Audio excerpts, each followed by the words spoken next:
because we are, thank you so much.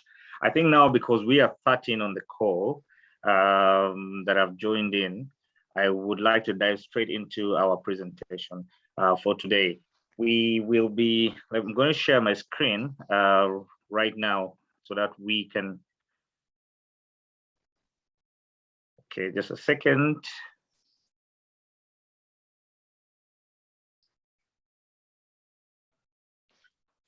All right, can everybody see my screen? Yes, Sean, we can see it. Thank you so much. All right. Writing for media. Many times we find people asking, how can I write for media? What does it mean to write for media if I am not a journalist, if I'm not into a newsroom, but I would like to write an article, an opinion ed, I would like to write a column, I would like to be, so it's always those questions on how you can get to write for media. But it's critical to know that writing for media is not rocket science. It's a very simple thing to do. When you are going to write for media, normally the first thing people normally want to ask, or if you're to get, or basically on a basic note, is to know the audience you're going to write for. But we're going to discuss all that as we go in. I'd just like to give you what our presentation outline for this afternoon will look like. First, we are going to know why we should write for media, why somebody or any of you should write for media. Why is it important for you to write for media or write to the media? And what are you really going to write to the media? We are also going to look at the types of media that we'll be interfacing with as you write, as we start our journey of writing in the media. Also, we will be looking at the different writing styles and why they really matter. We're also going to see how media writing skills and characteristics, what are these characteristics that define a well-written piece that media can consume easily.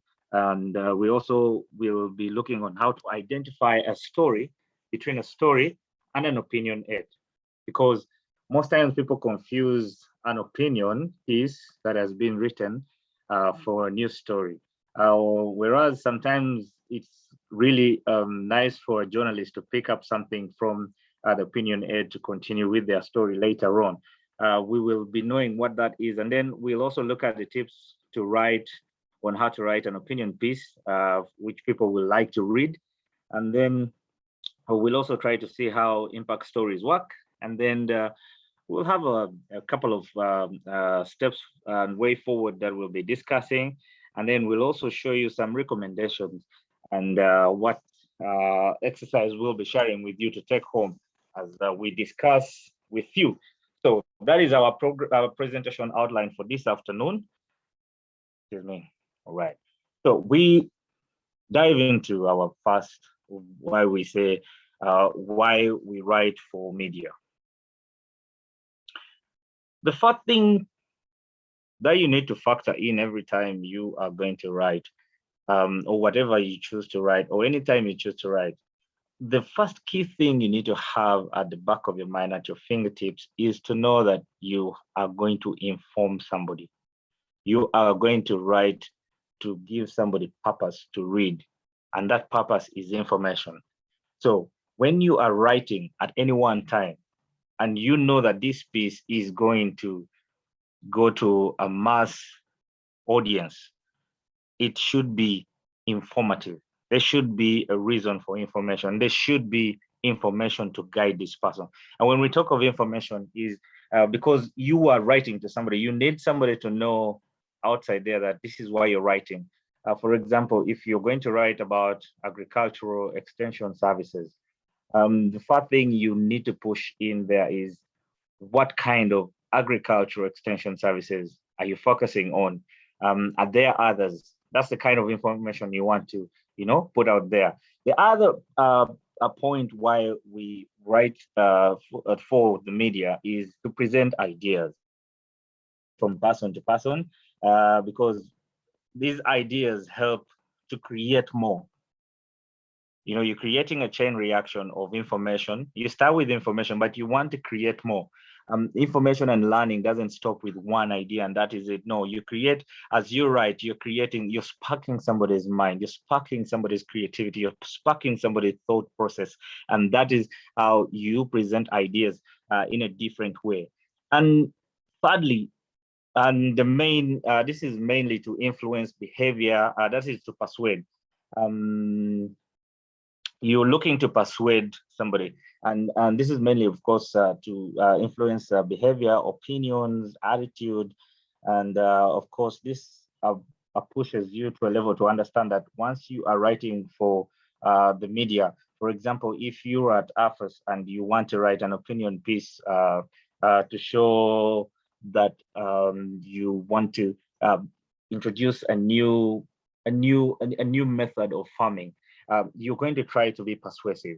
You're going to try and influence. You're going to try and put yourself in the shoes of a copywriter, of a brand manager, of you want to create, you want to push this idea to the mass media. You want to push it to the publics that you're speaking to, the different audiences, and therefore your style of writing, or why you should be writing. You should be writing to persuade them. You should be writing to influence them to think about what you're doing, how you should be writing, how to market what you're doing. You should be writing to pull them to your side so they can be the ones attached to your side. And finally, of course, one of the other main bigger things about this is that you are writing to entertain. To entertain here, we're talking about having different types of styles of writing.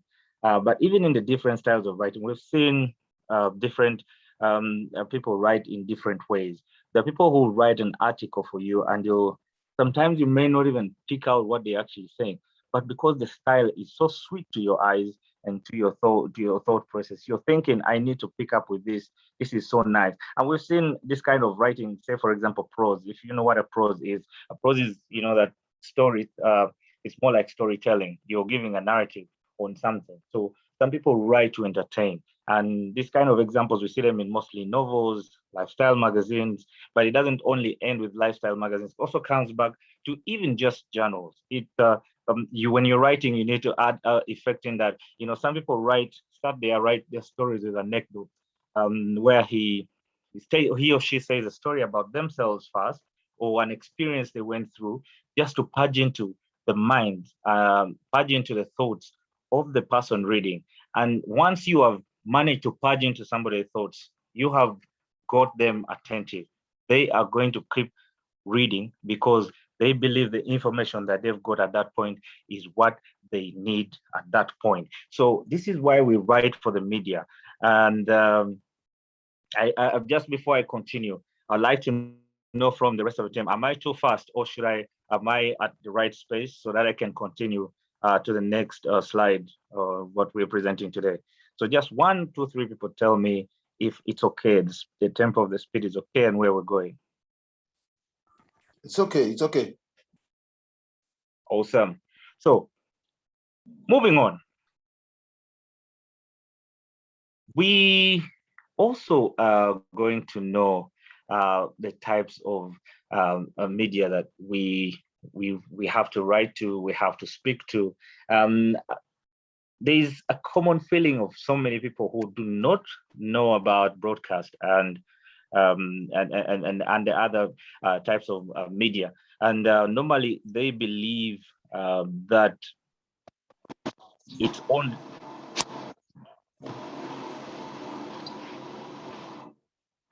Okay, I think we have somebody.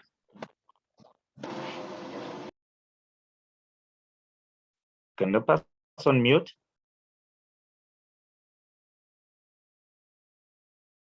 Okay, thank you so much. So what are they? What are these kind of types of media that we're looking at? First, we normally try to write for television. Writing for television and mostly television and radio is quite similar because one, you're precise to the point. No, you heard what they say: precise to the point and accurate. You don't write a whole tale of literature, because the pictures are going to speak and so is the voice if it is radio. So, and when we talk about TV, we talk about national and international, and both radio and TV can be classified to both broadcast to put it together. And we also realize that if you're writing for radio, or if you want to know the different types of radio, how you communicate, how you speak, there are different types of radio. There's community radio, there's commercial radio, and there's online radio. Community radio most times is radio that is not seeking a commercial benefits at the end of the day. Most of the times it's informative radio, it's informational radio, it's giving out information to different types of audiences that they particularly targeting at that point. And then when you come to the commercial, we know what commercial is. This is where the radio station or broadcast radio stations are looking to make money out of this. We've seen of late the recent trend. Some of the radios are actually making money off their talk shows, which is something good because then it enables, say for example, the NGOs to get time to go say out their message as they continue with their work. So, right. We also have a different type of media called the digital or web, which is best with the websites, blogs. You have a small literature that is into blogs, and people write their articles, and some of them, most of the people believe they're called only blog posts, but not necessarily just that. They could be articles that help you to move what you want to tell people, how you want to speak to people, how you want to people to receive the information that you are sending to them. And then we have, of course, the newspapers.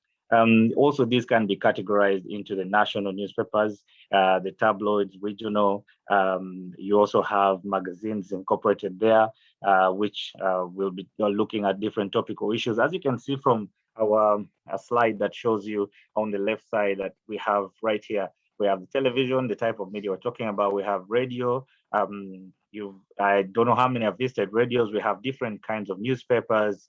We have the online web-based kind of websites, blog sites, and the social sites, which include even the digital sites that can help you move beyond that. Now, we're moving on next to the types of writing and why they really matter. One of the things that we look at when we look at types of writing, if you are a person who is interested in writing, if you're a person who wants to write, if you're a person who wants to take your time to know about what writing is, there are different types and styles of writing that can help you get into a certain way of writing. When you look at the screen right now, we have the narrative writing. That is the kind of storytelling at its basic. And then we also have descriptive writing, which also gives you another way of learning how to write. We have persuasive writing, expository writing, and the creative writing. Now, sitting down and putting words to paper is not as simple as people think sometimes. We actually have these different types of writing because they serve different purposes. And understanding the goal of what you want to write is just enough to try to help you to achieve a different way of learning what kind of technique you want to employ in your writing, what kind of ways you want to put it. Now, I will move straight into the narrative writing and what narrative writing means. Narrative writing is a storytelling at its most basic. And it's also all about sharing something that happens to a character. Say, for example, I would like to write an opinion that would help so many to understand. I will go with a narrative. I will start with a narrative and saying, agriculture is not as expensive as many people think. Or I will come and say, no, agriculture is this kind of a sector that helps to build, push so many things. And just so you know, narrative writing is not commonly used in fiction and creative ways because you are creating a narrative, but much as it is a little bit of fiction, it does not stop to that. That's why we see the best way to know what narrative writing is. You can see them through novels and short stories. You've seen memoirs. When people are writing about their memoirs, they're being narrative. They're narrating about their lifestyles. They're narrating about how they started off and how they went. And in novels, we've seen stories like, for example, I am currently reading a book called The Power of Moments. Dean Chip, where he talks about, he's narrating about a moment where in the second chapter about pigs, and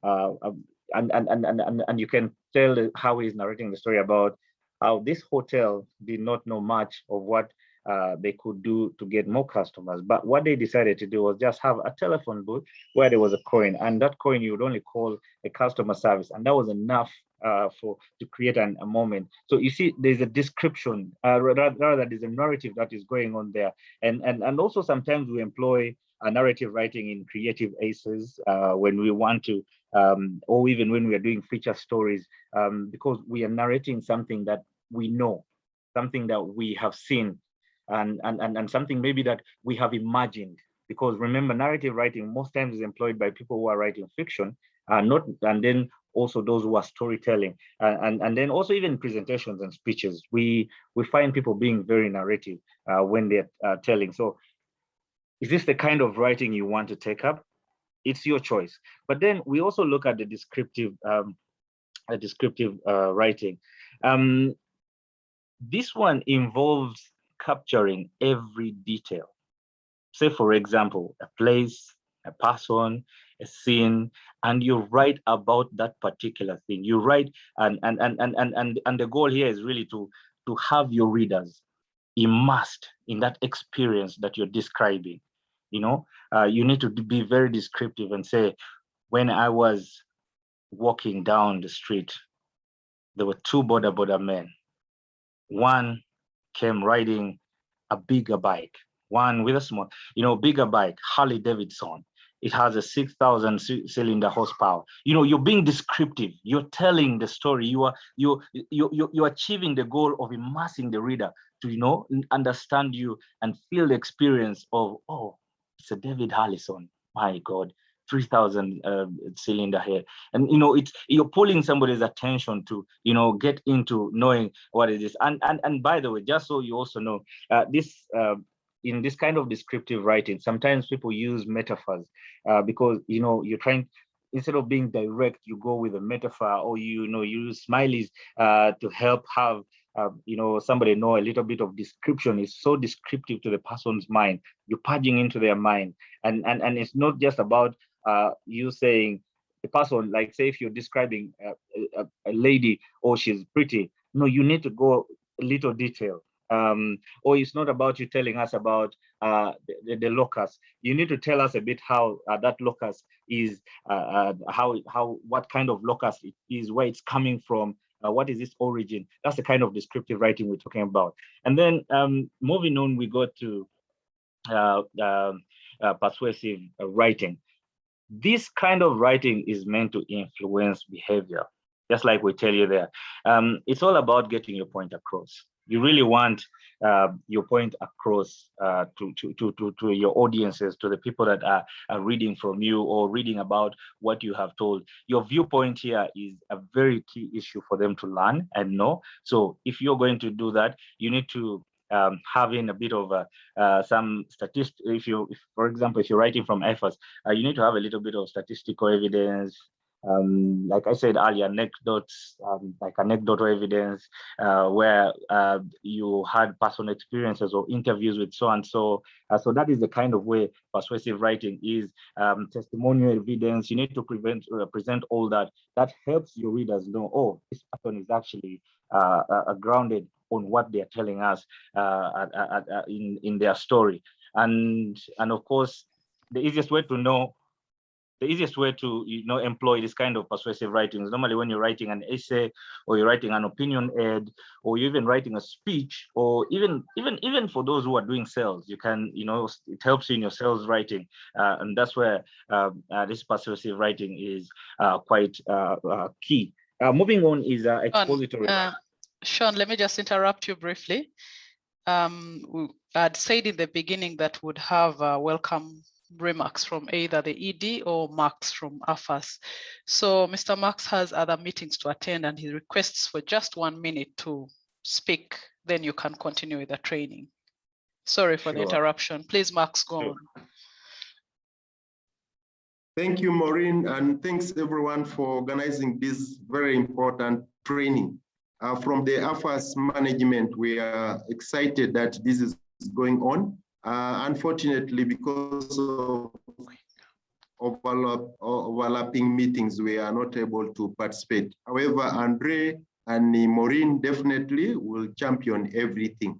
As you know, in the implementation of CADAP XP, we are very, very much interested in seeing how ICT and issues of knowledge management are much embroiled and more enshrined into the implementation. So we thank AFAS and all our partners, FARA, Asareka, CADESA, CORAF, and all the others who have put this together with the leadership of TUNE. So we wish all the participants very good deliberations. We shall definitely be interested to hear feedback and take this forward. So we want to encourage you to be very active participants that will champion this course in the coming years, but also for your respective countries. Thank you very much, and you have all the blessings from the Secretariat.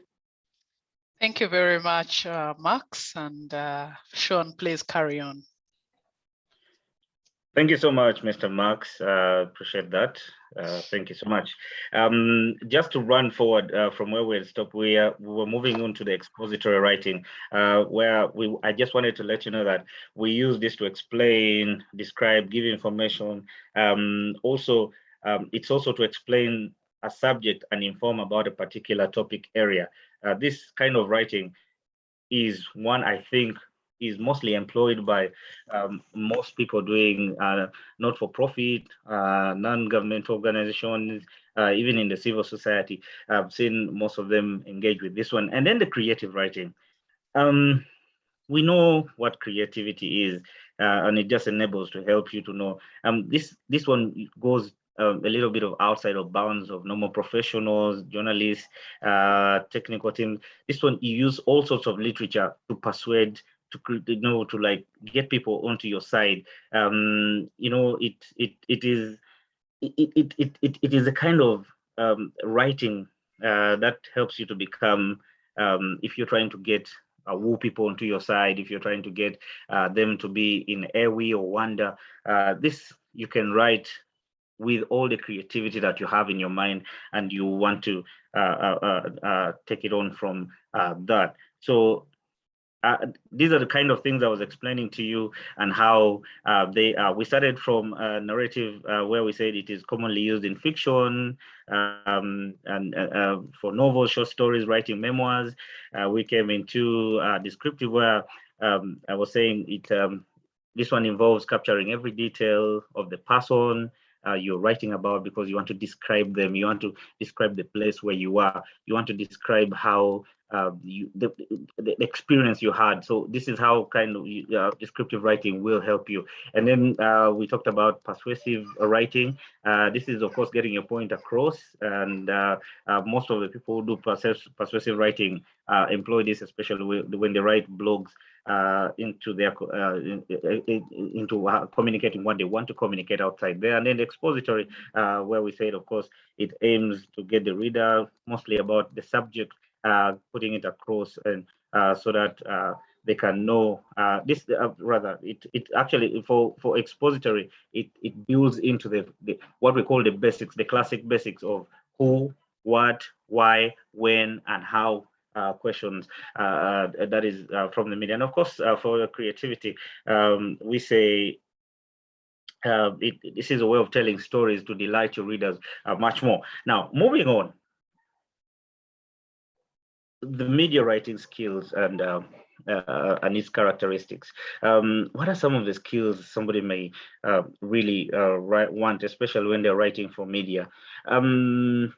There was something that I didn't actually want to include there, because that is so much for the newsroom. where we call it the knowledge of the AP style. This is the Associated Press style.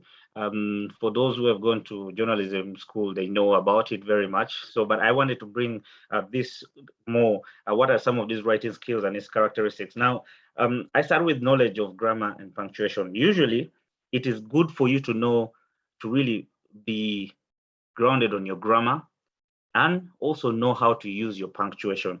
Because if you are going to help the person who is reading to understand you, to keep reading, to be attached to what you've written to them, and to get them really wanting to immerse and consume what you have written to them, you need to be able to have your grammar all collected in a good way.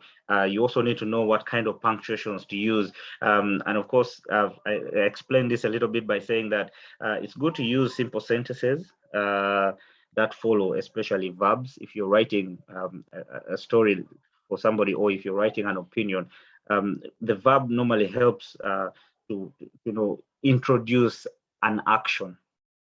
This action helps to pick somebody's attention to what you actually say, because we always picked our mindsets are picked by action, and verbs are doing things. They are what we call doing words. For example, if I'm to use something, I would say Maria attended the press conference. When I say Maria attended the press conference, there's an action. Okay, so what is the press conference? What did they say? You're curious. It pulls out a lot of curiosity to you. And also, you need to understand your choice of words, what we call, you need to have your diction with you. That's why we say the grammar. And when we say choice of words, there are some words that people normally mistake. For example, affect and effect. You need to really know what you mean. Do you mean to affect, or do you mean to effect? There's that it's with a its, and then it with a hyphen s. When do you employ that? And then instead of they are, would you like to write they are, or they are, or they are with a THERE or THEIR.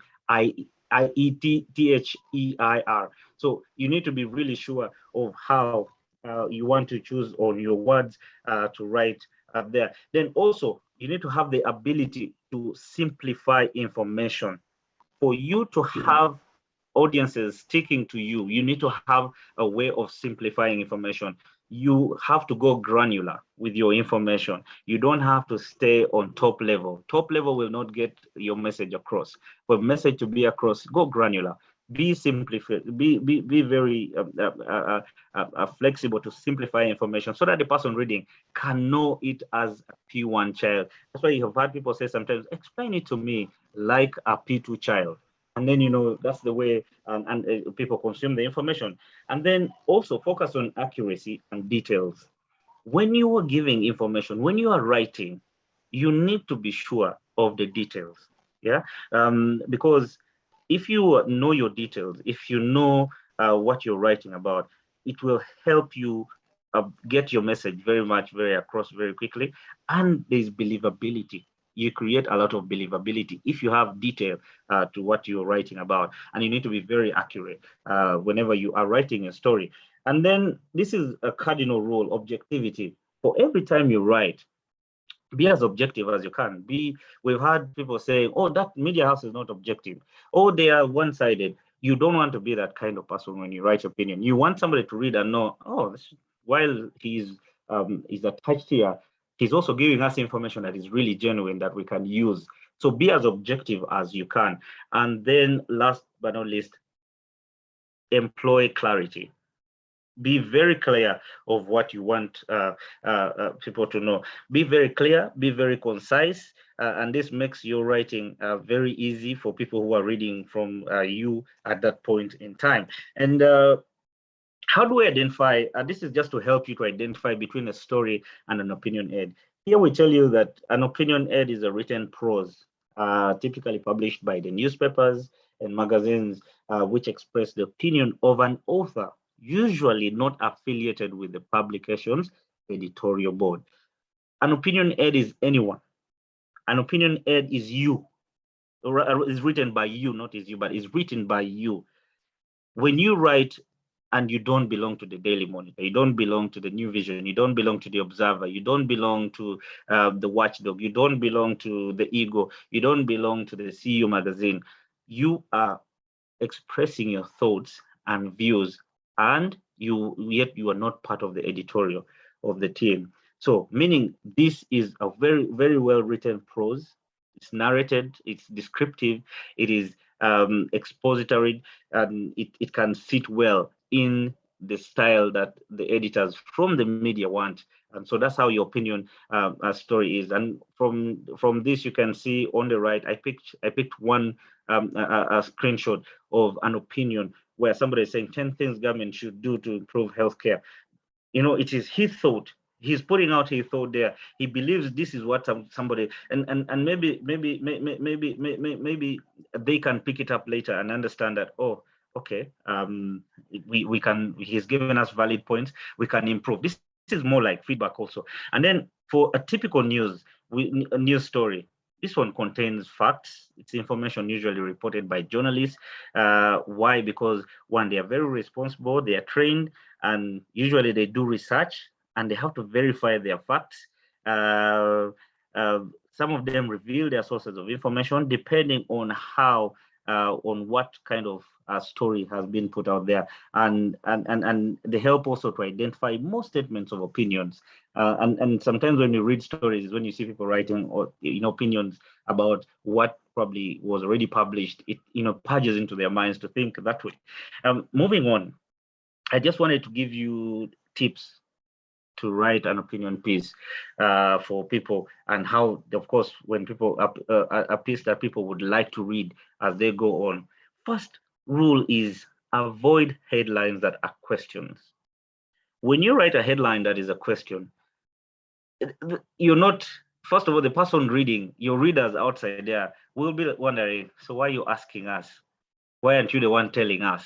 So avoid to write, when you're going to write a headline, let it be, at least if you want it to be a little bit of a question, let it be rhetorical. Let it be a rhetorical question without a question mark. So avoid headlines when you're writing. Avoid headlines with questions when you're going to write an opinion. Let it be a statement of fact, so that when the person reads and says, "Oh, locusts will be out of Uganda in 2022," somebody, let me read this. You've already got into their minds. There's no question mark there. You tell him locusts will be out. They're out. The person like, let me see what this person says. Let me see their knowledge. 2, open with a strong first line. Most people look for all ways to start, and they say when you get it at the beginning right, the whole story flows. So look at, you can actually start with an anecdote, connect it to your story. Or the easiest way to do this is you can go straight into what you want to tell the people, and then you can give the facts a little down later. 3, you are not there just to help people. You are there to inform. So when you're writing, don't think you're really just trying to help only. You have to give information. Remember, it is a cardinal rule that writing is for information. So you are there to give information. 4, make the point very quick and qualify it later. That's why it returns us back to number 2, open with a strong first line. Make that point at that there, so that somebody says, okay, locusts will be wiped out in 2022 because we are doing this. Then you go down and start explaining. According to our research that we did like this, we got this equipment that can help us. We have our wind things that can push them away. You are now telling the story inside. So somebody is getting to read more. But once you make the point at the beginning, you're plugged into somebody's thought process, you're plugged into their emotions, you already got them wanting to listen more. 2, put your best ideas also in the earlier paragraphs of your article. Say, for example, the first, second, and third, but mostly the first, second, and should be your best ideas. And then the rest can be information. Put the ideas and say, I believe that by this time, this is the greatest innovation that will come through. Put it there. Let the reader know that actually you are confident of yourself, so that they don't have to go back and say, oh, but now if he's not confident, the stronger at the beginning, the easier for somebody to immerse themselves throughout the story. And then also 6, use active and a conversational voice. Narrate it like it is you. Ensure that it is you. Be confident, be sure of yourself, be very active, and then be jovial, be kind. You see, we read people's emotions with the way they write. You can tell somebody's tone with the way they write. So your tone should be conversational, should be, you should be able to, usually they say purge into emotions, and it's easier to get stories out when you speak to emotions. Emotions are very strong feelings that can get readers stuck onto reading what they want. And then lastly, keep your paragraph self-contained, short. Don't have a whole prose where every paragraph is almost 10 lines. No, make it like 4, 5 lines, 3, 4, 5 lines, but pregnant with meaning. Keep them short, pregnant with meaning. Short, pregnant with meaning. That is very key when you're writing. So that is how, those are some of the tips on writing on opinion pieces there. Now, just a little bit of something I thought would be nice to, have to impact stories in regards to our training and with the people that we have here. Now, when I was discussing with our team, we're talking about how we can, help to create impact and how the stories can create impact. Now, if you're going to write to the media, to your website, to your digital platforms, one thing you need to really cover and put into the back of your mind is usually stories on agriculture are covered on or with a negative perspective. Say, for example, in the media, when when the story of locusts came out, it was concentrated on only the locusts. Oh, where are they?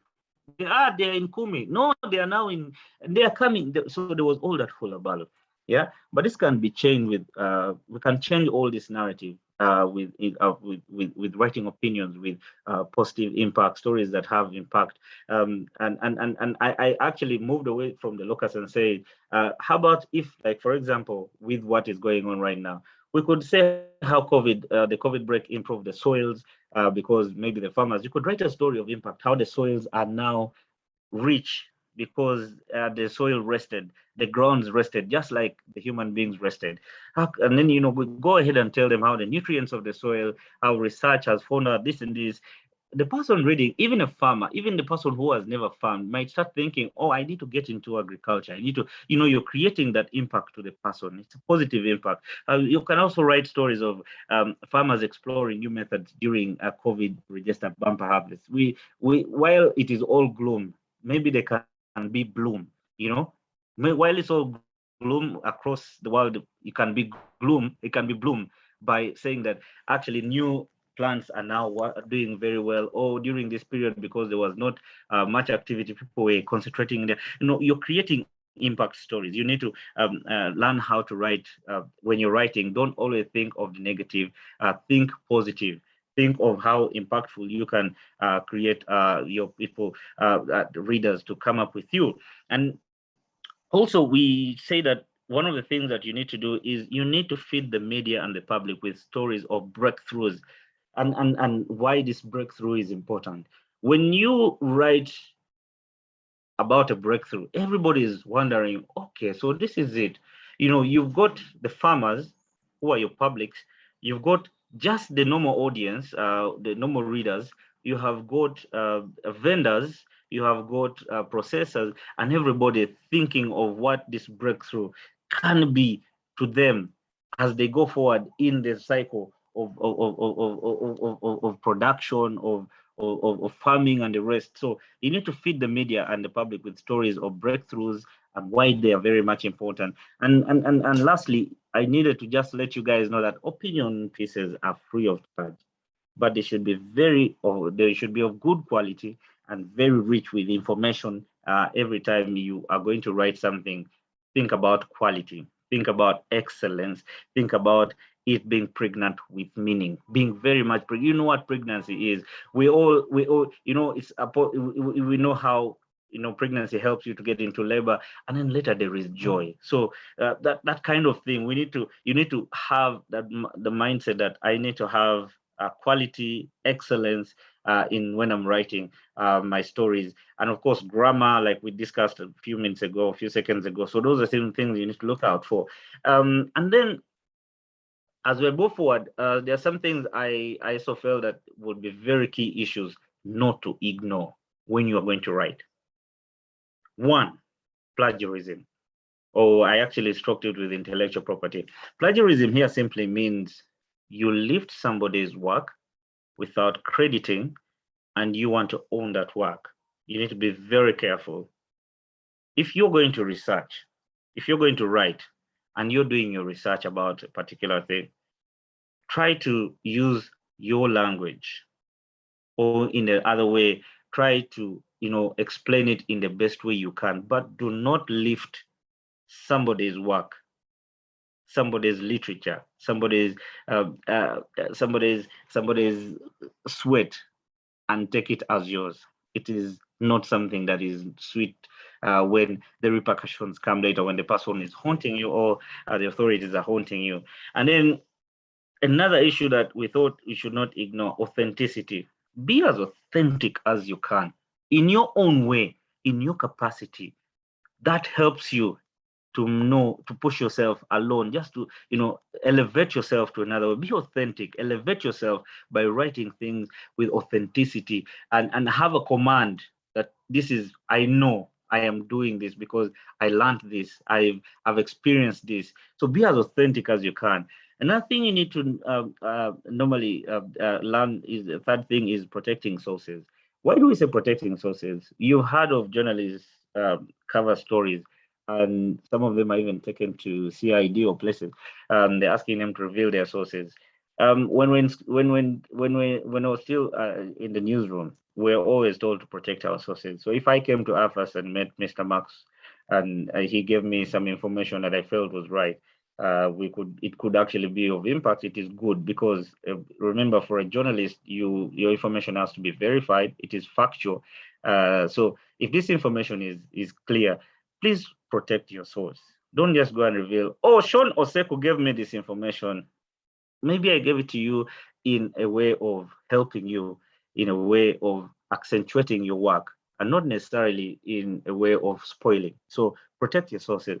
Also, Sean, let me interrupt you briefly. I think you'll have to rush a bit because we are running out of time, so that we have some time for discussion. All right. Privacy is not something that we should not ignore. Sensitivity to vulnerable groups. And here, this is where what we call safeguarding comes into play. We have differently abled people, refugees, PWDs, children, women, and these are adults or children at risk. So at all times, when you're writing stories, be as sensitive as you can to these kind of groups. Envelop them in your communication, put them into your communication, and find it in appropriate ways to explain about them. And then we talked about quality previously, so that we can go back and explain that more. But yes, you need to be really, your work has to be quality. And then facts versus feelings and hearsay. You need to present facts, not your feelings just. And hearsay, oh, Sean told me and this, and then you say, oh, yeah, it's Sean, yeah, you can use. No, you need to get facts, verify the fact, be sure about it, and then precise to the point and accurate.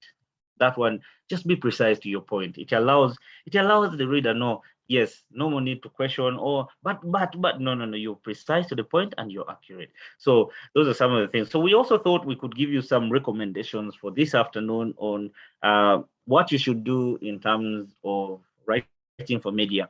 First thing is create a database for journalists. Those who write about agriculture, climate change, research, extension, just wherever you are today, I would like you to start by, having a database. No, at the New Vision, I have Joshua Kato Sovia. He's the editor. I have at the Monitor. I have the David Gomisiriza so you need to have that database that helps you. Like if I need somebody who is good with this, in agriculture, I'll go with climate change. I'll reach out to this journal. It helps you know when to communicate, when to contact them, and how to. And then two, specialist database. This you should also have a database of specialists, people you believe are more knowledgeable, have more knowledge about particular things, still about, you could still say, climate change, research extension. It also helps you to move forward with your information. Three, ensure to have an open media policy. Have a budget for journalists within your communication plan to enable professional coverage in terms of when you need them, when you need to have information spread out, and this can help you with it. And four, oops. Okay, four, we said follow the trends. These trends will help you to know which stories are good for attention, your target audience, and that's how you can know what is happening, what's the latest trend, what is cool, what is in the market today, what can we use, how can we spread our information, is it digital, is it still newspapers the traditional way? So all that will help you with the trends. And then as we finish this, I wanted to invite my colleague Maureen. Maureen, would you like to, take us through with this one? Yes, please. Thank you very much, Sean. Thank you everyone for staying on until the end. I think before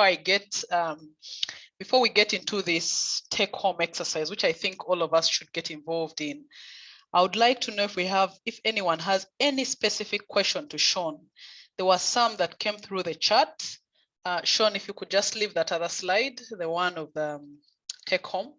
There were questions that came through the chat and we're trying to respond to some of them, but there could be a particular question that you need to ask. Please feel free to raise your hand or to just let us know when you have the question and you need to speak.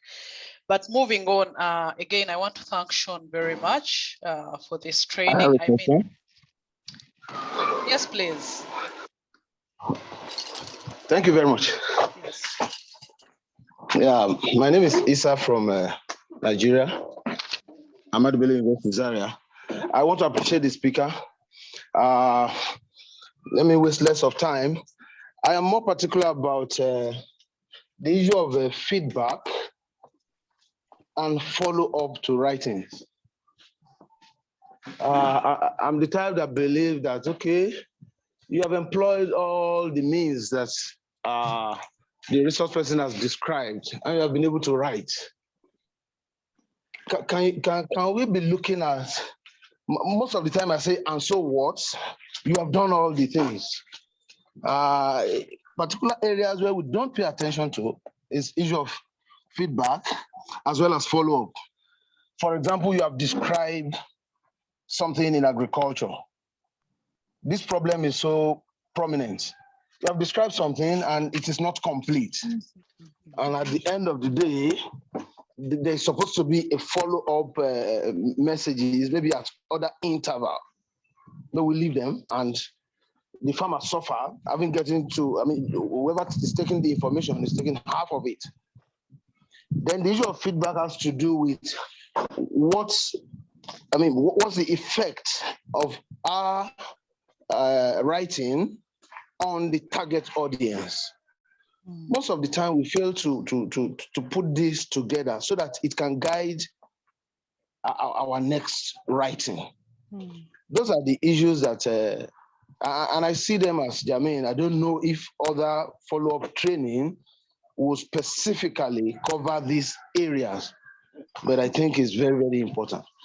Finally, I'd like to share this that in Nigeria, one of the major problems we have is the cost of airtime, especially in the electronic media, and it's been a discourse at the national level where we are advocating for legislative policy that will ensure that media houses should have specific time for agricultural information because of its importance.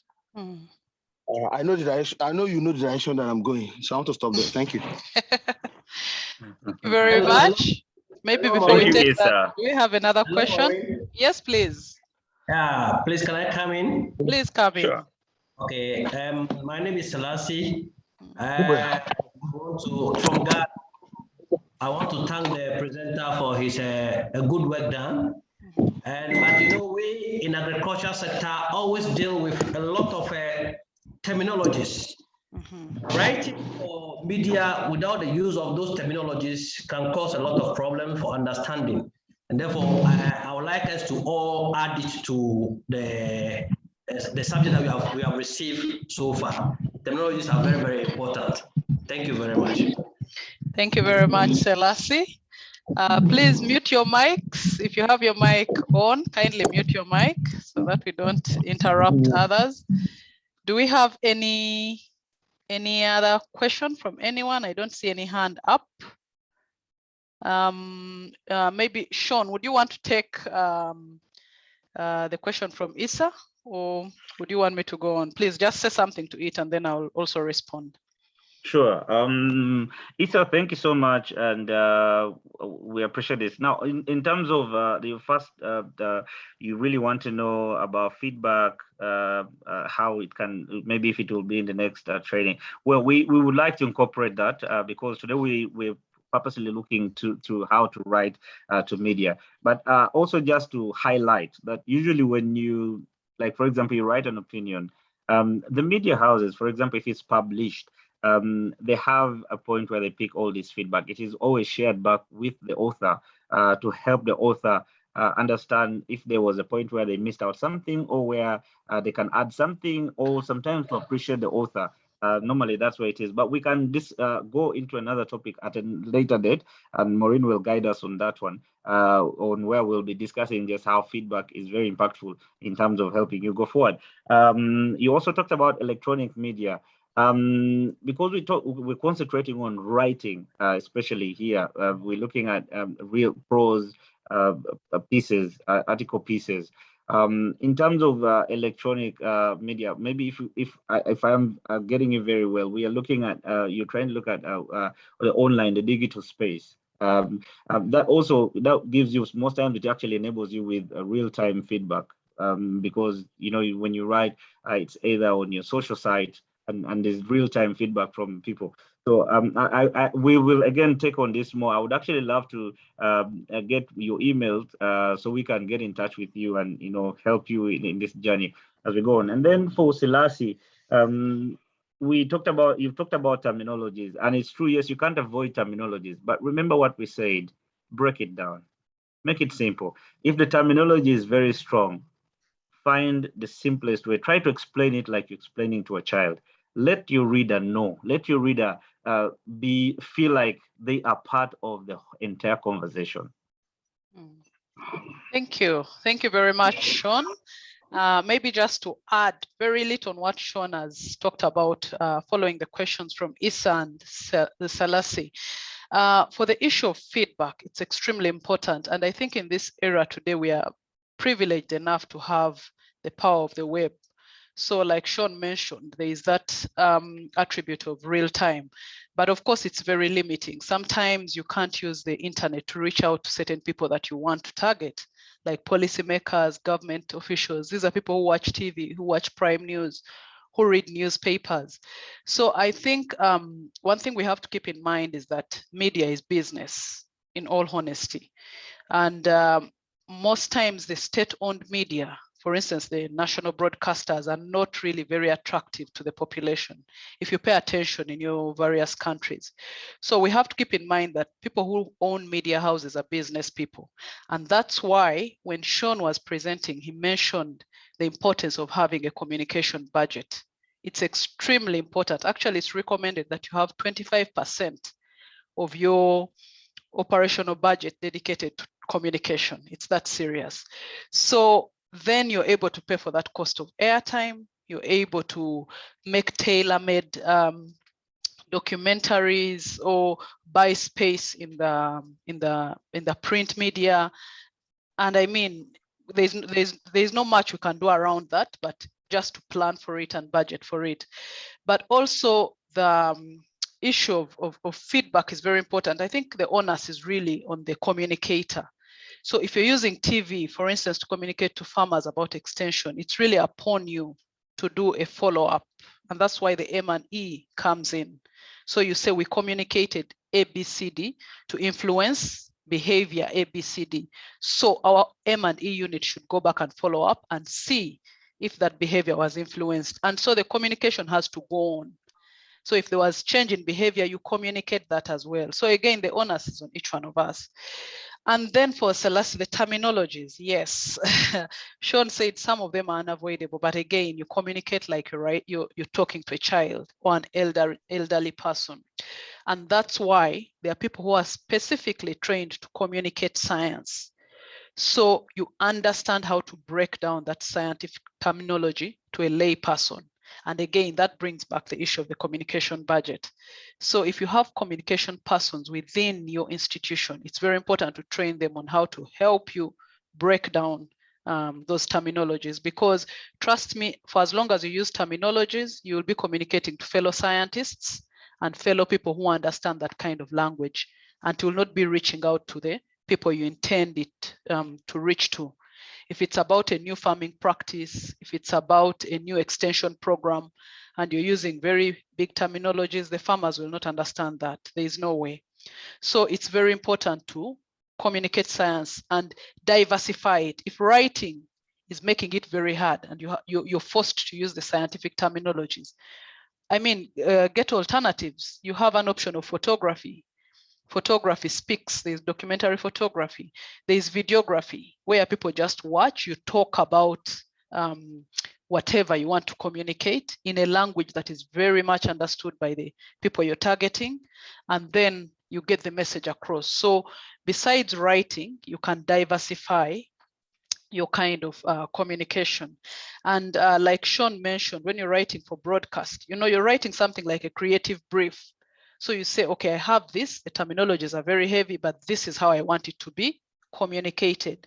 So whoever has to communicate it using voice will use more simpler and very direct language that people understand. All right, I hope that answers the questions. If there are more, please ask. If you can send them through the chat, we'll be very grateful. But just to move on, we have a take-home exercise. And we would like to encourage you people to participate, because it's in only practicing that you learn how to perfect your skill of writing. And we are focusing today on writing because we want to see how, we want you to appreciate the process, because sometimes, the media people you hire or the communication people you hire are really harassed. We told you to do this and you didn't do that. And sometimes just coming up with something that is so rich and worth sharing is not as easy as it may seem, like Sean mentioned. So this is just an idea that you choose a topic that you feel speaks to your work. You could nominate yourself as a volunteer, or you could get someone to work with, and then write a thought piece, just your very organic and raw thoughts about the topic you've chosen. And we are very specific. We want it to be about the work that you do, okay? It could be from different perspectives. It could be from a policy perspective. It could be from a human rights perspective. It could be from a farmer's perspective. Please, for the scientific writers, keep it very simple. No jargons here. Just as you would explain it to someone. Maybe it's a problem, maybe it's an issue coming up, maybe it's a policy issue that has been ignored for long. So write it, and then I'm sure most of you here who registered for this in a way connected to Andre, the ICKM specialist for AFAS. Kindly write that thought piece and send it through Andre, and we'll receive it, and our job will be very simple to help you edit it. We will edit it, send it back, and once we see that it's fit to be shared, we will try and share it to the various media outlets. So again, I mean, if we edit it and you yourself feel that it's good enough for the countries that we are unable to directly reach, you can share it as an opinion piece and see if it gets published. for those that will not be published in mainstream media or national media, we will have them uploaded on the AFAS blog. Alternatively, we can have them uploaded on our various websites, our organizational websites.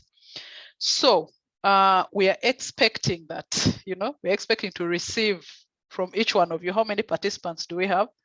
Let's say there were about 34. Some have gone off, but we hope to receive as many articles and thought pieces from you.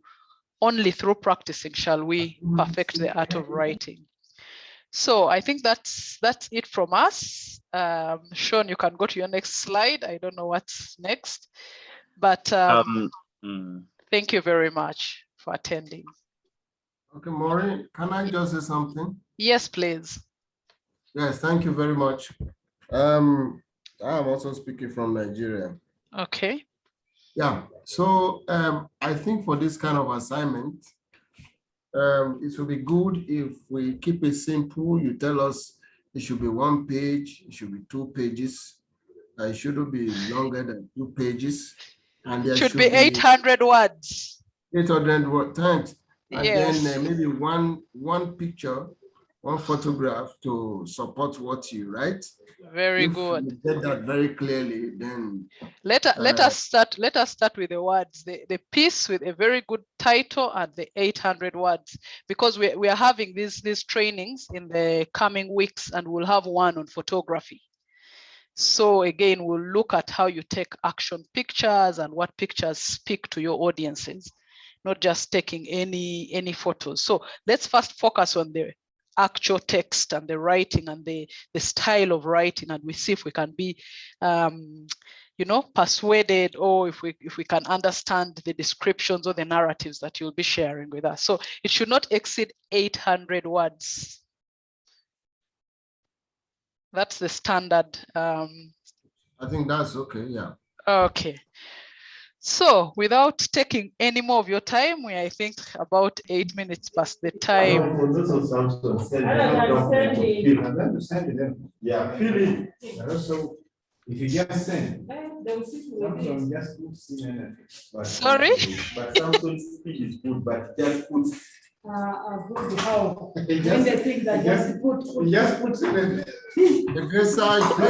record team is making noise for us. Okay, these people have not muted their mics, but thank you very much. I think to this point the session has ended and we can leave at will. But thank you very much, and we see you in the next training. Maureen. Yes, please. Thank you, Maureen. When is that deadline? Maureen. Yes, please. Maureen, I had a suggestion. Yes, please. My suggestion was that you tell the participants to put on their videos and you capture the photo of the participants. Okay. Okay. I'm trying to mute them. Yes.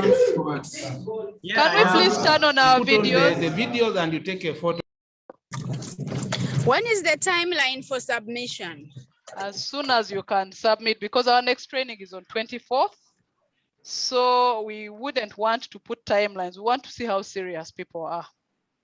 So that, it's an initiative from, if you really value it that much, then it will be very quick for you.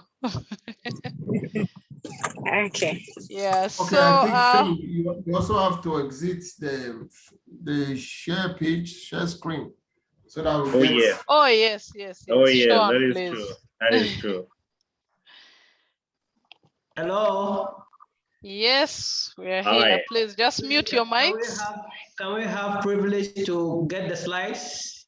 Yes, you will get them. We have the details from the registration, so we'll just share a link to them. Right. Okay, so who is taking the photo? Who is taking our photo?